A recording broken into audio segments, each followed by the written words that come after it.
Good afternoon, and thank you for joining us today. My name is Melanie Mark, Minister for Advanced Education, Skills and Training.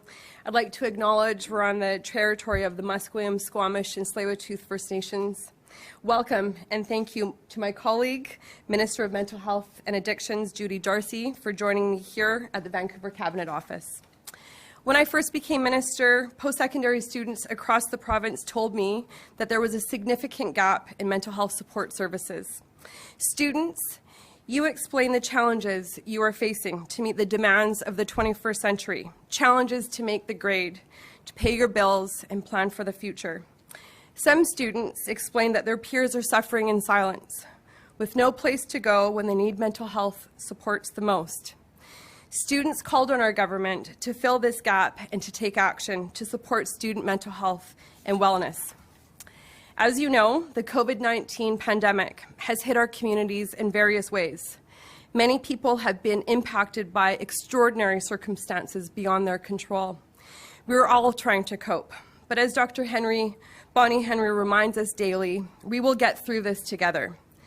She also reminds us to be kind, calm, and safe. My ministry planned to launch our mental health counselling and referral services later this spring. But in the wake of COVID-19, the public service and our partners doubled down to make today possible. After months of consultation and student engagement, I am proud to launch Here to Talk. Starting today, every post-secondary student registered in BC will have access will have 24/7 access to this free mental health counselling and referral service. Here to Talk will be available to rural, urban, Indigenous, domestic, international post-secondary students in every corner of this province. Here to Talk is available to students studying full-time or part-time, attending public or private post-secondary institutions, Indigenous, adult, and higher learning institutes, or trades programs with the Industry Training Authority. It's a free and confidential service that can be accessed by phone, on the web at heretotalk.ca, and by downloadable app day or night. Students can search for the free Here to Talk app in either the Apple App Store or Google Play. They'll have access to qualified, experienced professional counselors who have the expertise in dealing with common challenges faced by students, some of which include dealing with isolation, loneliness and depression, stress, anxiety, and uncertainty related to their studies or post-grad plans, creating balance between competing personal and academic priorities, and building better communication or time management skills. We are investing $1.5 million per year over the next 3 years so that 555,000 post-secondary students registered in BC will be able to get mental health support services when they need it most. As we navigate this unprecedented and uncertain time together, it's more important than ever for all of us to stay connected, to be kind, calm, and safe, as Dr. Bonnie Henry reminds us. I'm thankful to the public service for expediting this priority initiative and to all the stakeholders across the post-secondary ecosystem for doing their part to support student success. I'm proud that Premier John Horgan appointed the first ever Mental Health and Addictions Minister led by Minister Judy Darcy, who will tell us more about our government's plans through the pathway of hope. No matter what, we need to break the stigma when it comes to mental health. We need to do our part to ensure that no one suffers in silence. Students, I want you to know that you are not alone. I want you to dig deep and have faith that you can and will cross the finish line to reach your educational goals, because the fact is we will need you more than ever to help us build the best BC as we recover, because we will recover from this emergency health crisis. I'm calling all of you to share Here to Talk with your friends. Download the app, tell your friends and family and your loved ones, because you never know whose life it's going to save. Thank you to everyone for doing your part to flatten the curve, and we will persevere together. And as I often say, we must continue to paddle together. I'd like to thank the stakeholders who aren't with us physically, but in spirit. Thank you for maintaining social distance, but thank you so much for weighing in for your expertise and the students who told us that we needed to get it right. Now I'd like to welcome my colleague, Minister Judy Darcy. Thank you, everyone. Tuxieism.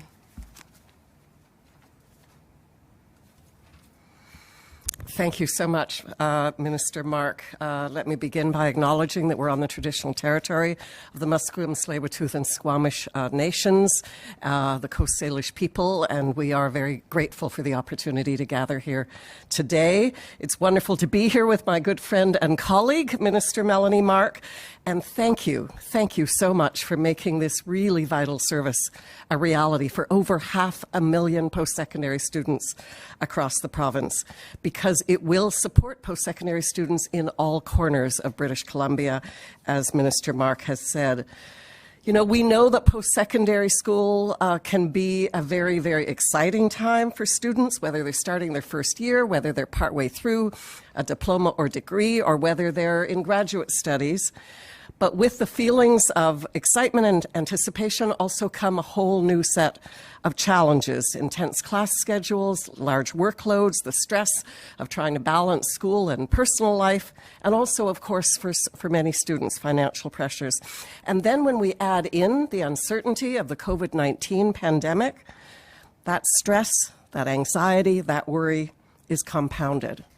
And the reality is that the stigma that still too often surrounds mental health can stand in the way of people reaching out for help. It can stand in the way of post-secondary students reaching out for help. And that's why I'm so thrilled to be able to be here together with Minister Mark for the launch of Here to Talk, because this 24/7 mental health line will help countless students across the province get the help they need where and when they need it, no matter where they are in BC. Students who may not be comfortable accessing on-campus existing supports, but they can access this service anonymously, and that is so important. Students who are struggling with other issues like substance use issues, and substance use issues can certainly be exacerbated in this time of the COVID-19 crisis, they can use this service now and in the future.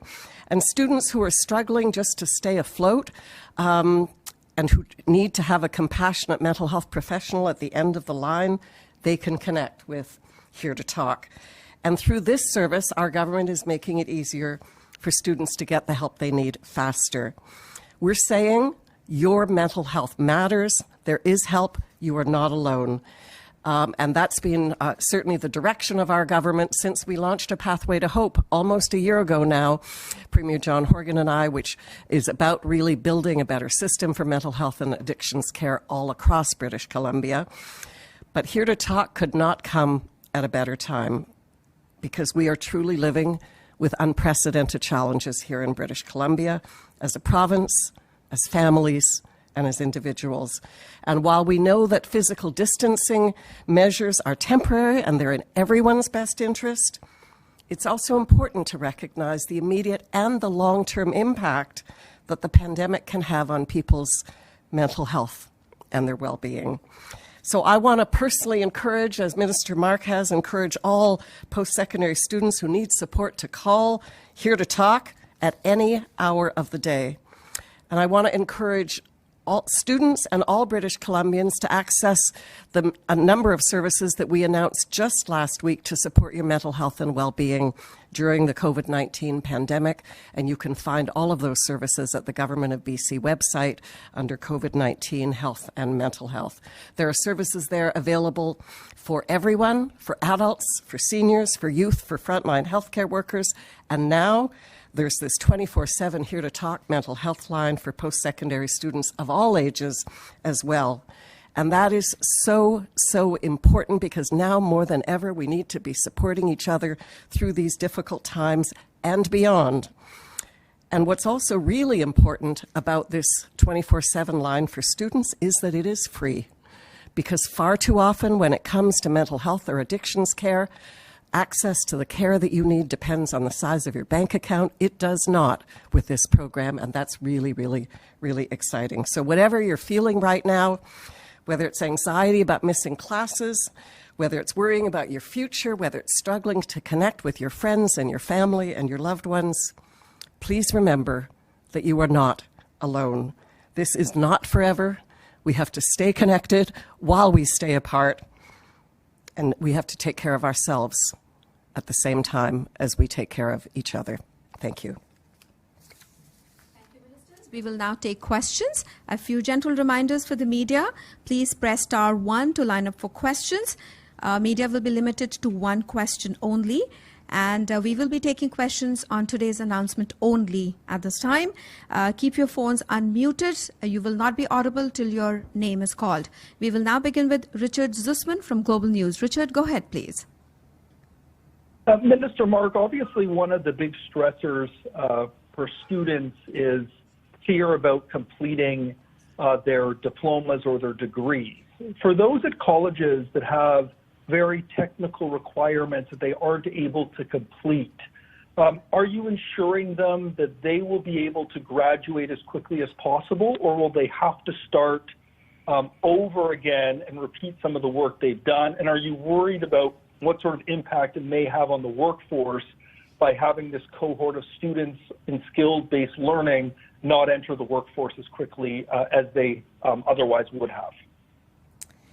Well, thank you very much for the question. I can assure you that my ministry has been working from day one with all of the presidents and has daily contact around how to move to alternative methods of delivery so that students can get access to their courses online. There are, as you noted, some courses that, you know, if you're studying in labs or you're studying the trades, you need some of that in classroom time, and they are being responsive and nimble while trying to maintain the social distancing. I share your not so much worry, but everyone is anxious at this moment, which is why we announced, expedited the announcement of Here to Talk. We want people to get back to the workforce as quickly as possible, but we're not in the recovery phase at this moment. Premier John Horgan just announced the extension of the emergency, the provincial emergency, but for today, presidents and my ministry are working with post-secondary institutions to get those students across the finish line. As I noted in my remarks, we need them to build the best BC, and we need them to be skilled. We need a skilled workforce, and we will do everything we can to make sure that they graduate with their credentials. Thank you. And another reminder to the media, we are taking questions on today's announcement, so please be specific. Next question is from Lisa Cradasco. Lisa, go ahead, please. Thank you. I have no doubt that much of the mental anxiety that students will express on this call-in line will revolve around fears that they will not have summer jobs. What plans are you making in your ministry to either extend the summer jobs program, match the federal one, or offer some actual financial assistance to students?